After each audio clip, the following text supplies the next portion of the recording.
नमस्कार दोस्तों, स्वागत है आप सभी का एक बार फिर से। दोस्तों, अगर आप अपनी लाइफ में कुछ नया सीखना चाहते हैं तो चैनल को सब्सक्राइब जरूर करिएगा। सावन का मास, भगवान शिव को श्रावण मास बहुत ही प्रिय है। इस महीने में किए गए व्रत पूजा पाठ से भगवान शिव बहुत अधिक प्रसन्न होते हैं और बहुत शीघ्र भगवान शिव की कृपा पाना चाहते हैं तो सावन मास में विशेष रूप से भगवान शिव की पूजा आराधना कीजिए।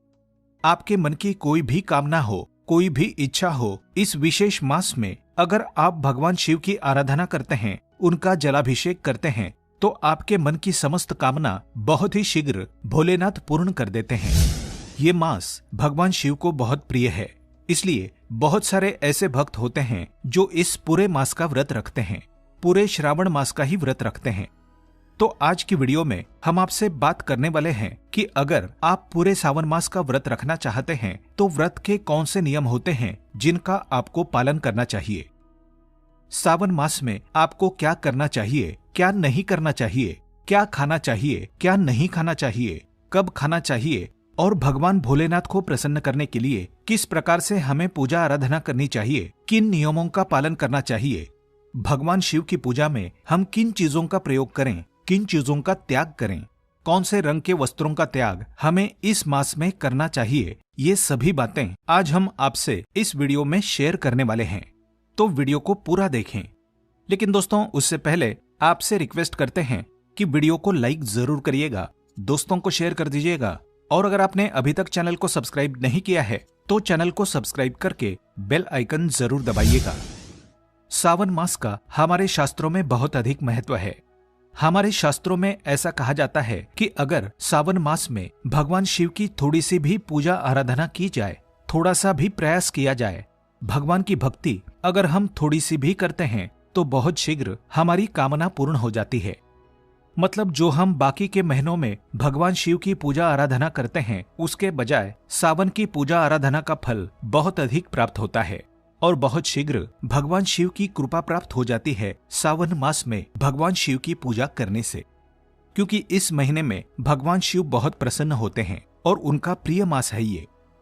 तो इस महीने में जब हम भगवान शिव का अभिषेक करते हैं, उनकी पूजा आराधना करते हैं, उनकी कृपा पाने के लिए कोई व्रत रखते हैं, भगवान शिव और माता पार्वती की पूजा आराधना करते हैं, पूरे शिव परिवार का हम अभिषेक करते हैं, आराधना करते हैं, तो भगवान शिव की कृपा से हमारे मन की कोई भी कामना हो वो पूर्ण हो जाती है। तो इस महीने में लोग शीघ्र विवाह के लिए व्रत रखते हैं या फिर संतान की प्राप्ति की अगर कामना है तो इस महीने में भगवान शिव की विशेष पूजा आराधना कीजिए। दाम्पत्य जीवन में मधुरता नहीं है, परिवार में अगर कलह क्लेश बहुत अधिक रहता है, पति पत्नी के रिश्तों में बहुत अधिक कलह क्लेश रहता है, तो आपको भगवान शिव की पूजा आराधना, माता पार्वती की पूजा आराधना विधिवत प्रतिदिन करनी चाहिए। बहुत शीघ्र आपके दाम्पत्य जीवन में मधुरता आती है, पारिवारिक रिश्ते बेहतर हो जाते हैं, परिवार से नकारात्मक ऊर्जा दूर हो जाती है, धन संपत्ति का आगमन होता है, सुख समृद्धि में वृद्धि होती है और मन की समस्त कामना पूर्ण हो जाती है। क्योंकि सावन मास भगवान शिव की कृपा पाने का सर्वश्रेष्ठ मास होता है। अब जानते हैं कि इस मास के नियम क्या होते हैं। अगर आप व्रत करते हैं तब तो इन नियमों का पालन करना ही है, लेकिन जो लोग व्रत नहीं करते हैं उन्हें भी इन नियमों का पालन जरूर करना चाहिए। अगर आप भगवान शिव की कृपा पाना चाहते हैं, शीघ्र ही अपने मन की कोई कामना है जिसे पूर्ण करना चाहते हैं, तो इन नियमों का पालन करें तो बहुत अच्छा होगा। नियम क्या होते हैं सावन मास के? बहुत आसान से नियम है और बहुत आसानी से हम इनका पालन भी कर सकते हैं। जैसे कि इस महीने में हमें तामसिक भोजन का त्याग करना चाहिए। तामसिक मतलब क्या होता है? लहसुन, प्याज हमें अपने भोजन में प्रयोग नहीं करने चाहिए। मांस मदिरा का बिल्कुल त्याग कर देना चाहिए। और इस विशेष समय में जो लोग व्रत करते हैं उनको विशेष रूप से इस महीने में मसूर की दाल का सेवन नहीं करना है, मूली नहीं खानी चाहिए, बैंगन नहीं खाना है। और हमारे शास्त्रों का मानना है कि बासी खाना और जला हुआ भोजन भी तामसिक भोजन में ही आता है। तो ऐसे भोजन का भी हमें सावन मास में त्याग करना चाहिए। विशेष रूप से सात्विक भोजन, शुद्ध भोजन मतलब उसी समय का बना हुआ भोजन हमें प्रयोग करना चाहिए। रात का बचा हुआ खाना या सुबह का बचा हुआ खाना रात को ऐसे नहीं खाना चाहिए। तो इस प्रकार से हमें खाने के नियमों का ध्यान रखना है। खाने में हमें क्या खाना है? कुछ भी शुद्ध सात्विक भोजन बनाकर हम खा सकते हैं। अब कुछ भक्त क्या करते हैं, अगर आप पूरे सावन मास का व्रत रखते हैं तो आप एक समय भोजन लेते हैं, शाम के समय या सुबह के समय। अपनी सुविधा के अनुसार जिस भी समय भोजन करना चाहते हैं आप एक समय भोजन का प्रण लेते हैं और फिर आप व्रत का नियम करते हैं। और कुछ भक्त दोनों ही समय भोजन लेते हैं, जैसे दिन में 2 बार भोजन लेते हैं लेकिन वो तामसिक चीजों का त्याग कर देते हैं। तो ये नियम आप खुद ही निर्धारित करते हैं। आपके अपने ऊपर ही निर्भर करता है कि आप कितने शारीरिक रूप से सक्षम है इन नियमों का पालन करने के लिए। तो अगर आप एक समय का भोजन करते हैं तो सुबह शाम दोनों समय में कोई एक ही समय निश्चित कर लीजिए और प्रतिदिन आपको उसी समय भोजन करना चाहिए। शुद्ध सात्विक भोजन आपको लेना है। दिन में आप फलाहार कर सकते हैं, कोई भी फल खा सकते हैं। इस महीने में दूध नहीं ग्रहण करना चाहिए। इस समय में यानी सावन का महीना होता है तो सावन के महीने में दूध का त्याग कर देना चाहिए और दूध से सिर्फ भगवान शिव का अभिषेक किया जाता है, खुद उसका सेवन नहीं करते हैं। तो इस तरह से आपको सावन के नियमों का पालन करना है। तो जिन चीजों का सेवन नहीं करना है वो हमने आपको बताया, और जो चीजें आप खा सकते हैं, जैसे फलों में आप कोई भी फल खा सकते हैं और भोजन में आप सात्विक भोजन खा सकते हैं। एक समय भोजन करना है या आप चाहें तो दोनों समय भी भोजन कर सकते हैं, लेकिन भोजन सात्विक होना चाहिए। सावन मास में आपको किसी भी प्रकार से कलह क्लेश से बचना चाहिए। आपके परिवार में वाद विवाद की स्थिति ना हो, आपस में कलह क्लेश ना हो, इस बात का आपको ध्यान रखना चाहिए। आपको क्रोध नहीं करना है तो अपने क्रोध पर नियंत्रण रखें। सावन का महीना है तो आप प्रण ही ले लीजिए कि आप इस महीने में क्रोध का त्याग कर देंगे। जैसे कोई एक अपना दुर्गुण आप छोड़ना चाहते हैं तो इस महीने में आप उसका नियम लेकर उस पर आप प्रयास कर सकते हैं कि मैं इस चीज का त्याग करना चाहता हूं और इस महीने में इसका सेवन नहीं करूंगा या करूंगी। जैसे कि आप अगर मांस मदिरा का सेवन करते हैं तो आप इस पूरे महीने में उसका त्याग कर दीजिए कि सावन मास में मैं मांस मदिरा का सेवन पूरे मास नहीं करूंगा। इस प्रकार से आप नियम लेकर भगवान शिव का अभिषेक और पूजा आराधना कर सकते हैं। अब हम जानते हैं कि हम भगवान शिव की आराधना किस प्रकार से करें जिससे कि भगवान शिव प्रसन्न हो। तो हमें इस महीने में भगवान शिव की आराधना के लिए क्या विशेष करना चाहिए? अगर आपका सावन मास का व्रत है या व्रत नहीं भी है तो भी भगवान शिव के जो भक्त हैं सुबह जल्दी उठ जाएं। सुबह जल्दी का मतलब होता है अगर आप ब्रह्म मुहूर्त में उठते हैं तो बहुत अच्छी बात है। जो लोग ब्रह्म मुहूर्त में नहीं उठ पाते हैं उन्हें भी प्रयास करना चाहिए कि सूर्य निकलने से पहले यानी सूर्योदय से पहले अवश्य उठ जाएं। स्नान इत्यादि से निवृत्त होकर घर के मंदिर में आपको पूजा करनी है। जो नित्य पूजा होती है प्रतिदिन की वो सर्वप्रथम करी जाती है। उसके बाद से आप विशेष जो पूजा करना चाहते हैं, जैसे आप भगवान शिव का कोई मंत्र जाप करना चाहते हैं या फिर मंदिर जाकर भगवान शिव का अभिषेक करना चाहते हैं। घर में अगर शिवलिंग है उसका अभिषेक आप कीजिए। घर में अगर शिवलिंग नहीं है तो घर में आप शिव परिवार की पूरी फोटो रख सकते हैं और आप उसकी पूजा आराधना कर सकते हैं। भगवान शिव की पूजा में किन चीजों का प्रयोग करना चाहिए? भगवान भोलेनाथ की पूजा बहुत ही आसानी से, बहुत सुलभता से हो जाती है। जो चीजें भगवान शिव को प्रिय है वो इस मास में बहुत आसानी से उपलब्ध हो जाती है, जैसे कि बिल्व पत्र, भांग, धतूरा, जल चाहिए, गंगा जल जरूर चाहिए और कच्चा दूध, पंचामृत। आपकी श्रद्धा अनुसार जिस भी चीज से भगवान शिव का अभिषेक करना चाहते हैं जरूर करें। वैसे तो भगवान भोलेनाथ एक लोटा जल से ही प्रसन्न हो जाते हैं, पर आपकी श्रद्धा है तो आप पंचामृत बनाएं। दूध, दही, घी, शहद और शक्कर मिलाकर प्रतिदिन पंचामृत से अभिषेक करें। आप इन चीजों का अलग अलग भी अभिषेक कर सकते हैं या फिर आप पंचामृत बना लीजिए और फिर भगवान शिव का अभिषेक कीजिए।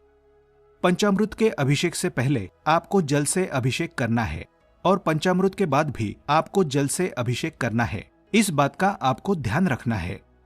पूजा विधि विधान से कीजिए। भगवान शिव की प्रिय वस्तुएं शिवलिंग पर अर्पित कीजिए। जैसे कि बेलपत्र, भांग, धतूरा, अक्षत जरूर होना चाहिए। अक्षत मतलब चावल के दाने जो टूटे हुए ना हो। ऐसे चावल के दानों का प्रयोग भगवान शिव की पूजा में किया जाता है। सफेद पुष्प भगवान शिव को प्रिय है, तो सफेद पुष्प आप भगवान शिव को जरूर अर्पित कीजिए और सफेद मिठाई का भोग लगा सकते हैं। आप फलों का भोग भगवान शिव को लगा सकते हैं। कोई भी फल जो इस सीजन में आसानी से उपलब्ध हो, ऐसे फलों का भोग भगवान भोलेनाथ को लगाएं। प्रतिदिन आप भगवान शिव के मंदिर में जाकर भगवान शिव की विधि विधान से पूजा करते हैं तो बहुत ही श्रेष्ठ होता है। लेकिन अगर आप मंदिर नहीं जा सकते हैं, मंदिर जाना संभव ना हो, तो आप अपने घर में ही भगवान शिव की पूजा करें, श्रद्धा भाव से करें। घर में शिवलिंग है तो शिवलिंग का अभिषेक कीजिए। शिवलिंग ना हो तो आप चाहे तो मिट्टी का शिवलिंग भी बना सकते हैं और उसकी प्रतिदिन पूजा कर सकते हैं। शिव पूजा में कुछ चीजों का हमें ध्यान रखना चाहिए। जैसे भगवान शिव को कुछ वस्तुएं प्रिय है, ऐसे ही कुछ वस्तुएं हैं जो भगवान शिव को बिल्कुल भी अर्पित नहीं करनी चाहिए।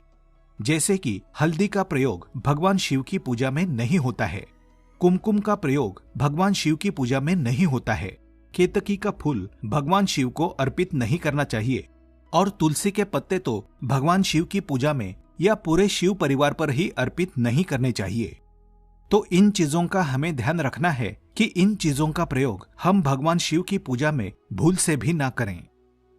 और एक नियम इस व्रत में याद रखिए कि पूरा सावन मास भगवान शिव को बहुत प्रिय है।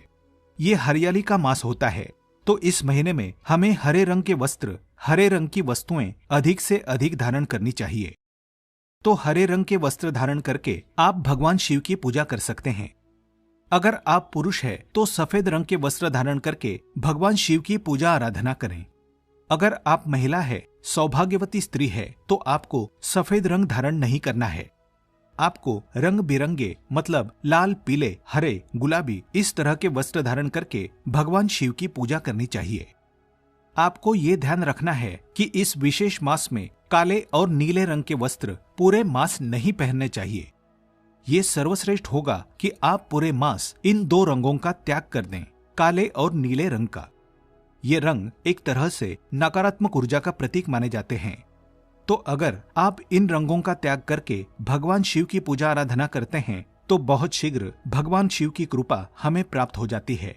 तो इन बातों का ध्यान हमें रखना चाहिए जब हम सावन मास का व्रत रखते हैं। तो अगर आप एक महिला है और आप इस व्रत को करती है, जैसे पूरे सावन मास का व्रत रखती है, तो इस दौरान अगर आपको पीरियड्स आ जाते हैं तब आपको क्या करना है? ऐसे में व्रत के जो नियम होंगे सभी बिल्कुल वैसे ही होंगे। सिर्फ आपको भगवान शिव की पूजा नहीं करनी है, शिव का अभिषेक नहीं करना है। आप मानसिक रूप से भगवान शिव के मंत्र का जाप कर सकते हैं और इन सभी नियमों का पालन आप तब भी करेंगे इन विशेष दिनों में भी। 4-5 दिन या 7 दिन जो भी आपका नियम है, इस समय में आप पूजा नहीं कर सकते हैं, लेकिन बाकी के सारे नियमों का पालन आप उसी प्रकार से करेंगे।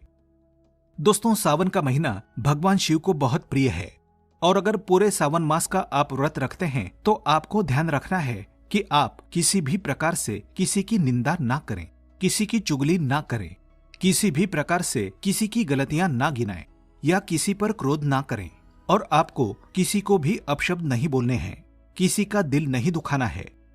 कुछ विशेष बातों का ध्यान रखना बहुत आवश्यक होता है जब हम किसी व्रत के नियम का पालन कर रहे होते हैं, तो क्योंकि ये छोटी छोटी गलतियां हमारे व्रत के प्रभाव को, व्रत के पुण्य फल को कम कर देती है। तो ये भी आपको ध्यान रखना है।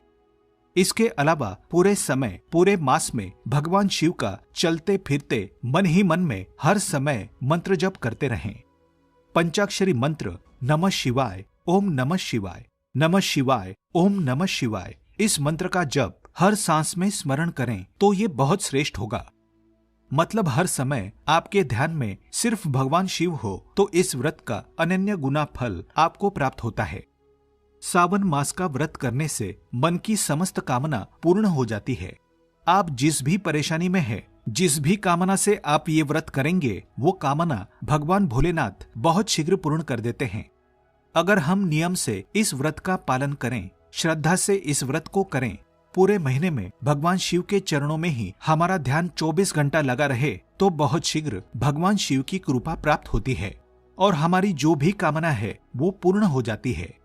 तो दोस्तों, उम्मीद करते हैं सावन मास के इस व्रत से जुड़ी ये विशेष जानकारी आपके लिए जरूर उपयोगी सिद्ध होगी। आज के लिए बस इतना ही।